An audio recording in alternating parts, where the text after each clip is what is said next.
Na Rympei U Newsroom, ke channel nabynta ki paidbah ke Bri U Hynñiewtrep.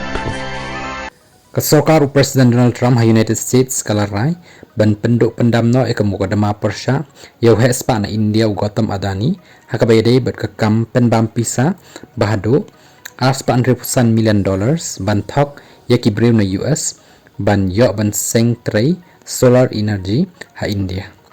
Ya kani ke mukotduma la penduk Pyndam da ke Department of Justice DOJ hadin bala kular Adani ban pynlut hado $10 billion ban seng tray ha US ka DOJ kalapha ru ya ka shiti ban penduk Pyndam ya ka mukotduma shaw Judge Nicholas Garofis jang ka US District Court ha Eastern District New York.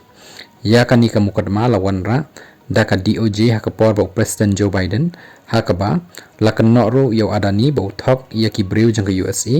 ban thep pisa maki ha ki rukam trekam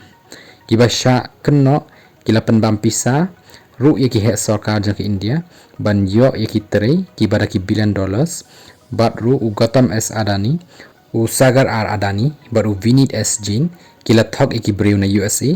bat na ki wei kiri laong u Bri One Peace United States Attorney Eastern District of New York ha ka tukapor